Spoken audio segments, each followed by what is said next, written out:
Hey everybody, welcome to Making It Simple. Great to be with you. As always, we're kicking off a brand new week, finishing up Stop, Look, and Listen today. As I said before, this was going to be a short little teaching series.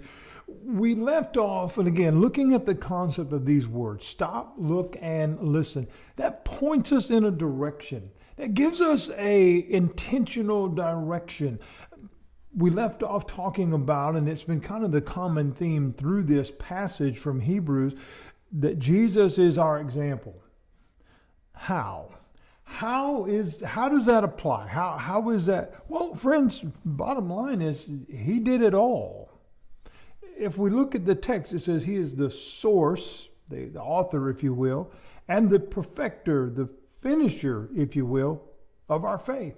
He started it all. John chapter 1. In the beginning was the Word. And we probably need to go back to John and look at that chapter and understand the might of those words as they are written and understand how we have completely missed that message. The argumentative nature today of the clashes over the versions of the Bible and this and that are all completely pointless. If you understand what John chapter 1 means, Jesus is the Word. That's another video. But here we read in Hebrews, it says, and he finished it. So he's the author, the perfecter, the source, if you will, and the finisher. Where did it get finished? On the cross. He said, it is finished. And so where does the example part come in? It tells you in the rest of the text here in Hebrews chapter 12. For the joy that was set before him. Wait a minute. The cross was joyful? No. Not the horror and the pain. No. What was on the other side of that was joyful. Our salvation. Our eternity with him. When we accept the gift that he gives us. It tells us that he endured the cross. The writer here says to run your race with what? Endurance. Jesus endured the cross. He went forward. He didn't resist the pain. He didn't resist the struggle. He didn't go away from the grief and the horrible situation or subvert that in any way. No, he endured it. What does that mean? He kept going. He kept going. See, friends, when we keep our eyes on him, when we understand the value of that relationship, we understand who he is, when we keep our eyes on him, we build endurance for our race. We read that he endured the cross. In other words, he took everything it offered and he defeated it. It tells us that he despised the shame. What does that mean? He hated it. He hated that it had to come this far, that it had to go this far. But that's how far mankind fell. That's how much repair was needed. It's like if a house is falling down, it's one thing to have to fix one board. It's another thing to have to restructure the foundation. But when the foundation is damaged, that has to be fixed before any of the other stuff can be fixed, or else it'll continue to fall down. So he went all the way. He took it as far as it needed to go. And it tells us that now he is set down at the right hand of God. How is Jesus our example? He finished the race. He finished the race. How does this impact our life today? If we look at the lesson, stop, look, and listen, it'll impact everything that we do when we begin to understand who he is. Because then we realize that our concern about others, well, it grows deeper.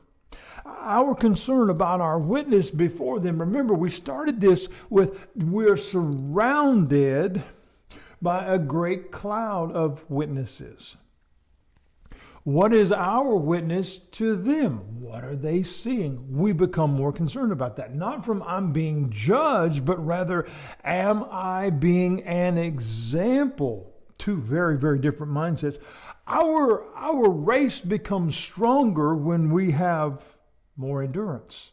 In other words, we can last longer. We can be stronger. We can have more agility, more ability. We can continue to run toward that finish line. We learn to lay aside, as the writer here says, lay aside all things. We can learn to do that. All the junk, all the garbage that gets in the way. And there's a lot of it, friends. There's a whole lot of it. But we learn as our endurance grows, as we look to the example of Christ, we learn to lay that stuff aside and say, regardless of all of that, I've got a race to run.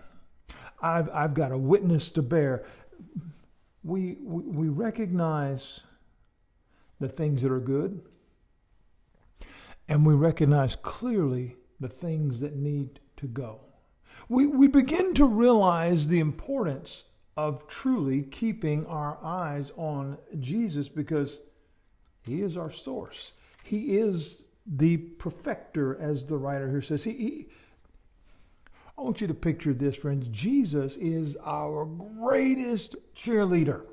Okay? He is on the sidelines. He is calling us toward the finish line, saying, come on, just a little while longer, just a little bit further. Don't quit. Don't stop running. Don't give up. You can do this. If you've ever had a spotter or a trainer in the gym and you feel like you've exasperated yourself down to the last thing, you can't do it, and that person says, "You come on, just one more push, one more rep," and you did it, and then on the other side of this, like, wow, whew, that was exhausting, but I feel like I got somewhere. Jesus is saying it's just one more river to cross, just one more mountain to climb, one more valley, one more battle with the devil, if you will. Just keep your eyes on me. Keep your eyes on me. And you'll make it. And I'll give you rest. So what do we find when we keep our eyes on Jesus? Freedom, love, joy, peace, forgiveness, kindness, strength, like we've never known. And like we've never known that we could have. And we also find the ability, friends, to show him to others and use words when we have to. When we keep our eyes on Jesus, we find everything we need, every answer, everything that we need, because he is the source. He is the perfecter. He is the finisher of everything that we believe. So here's my question to you today. Are you running with Jesus today? How's your endurance? Is there something in the way? Is there something that needs to change? Stop, look, and listen. Because when you do that, you'll find the issue. You'll find the issue. And if you keep your eyes on Jesus,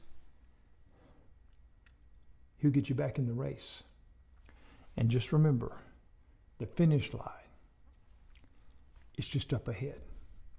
Don't stop running, friends. God bless you. Have a great day.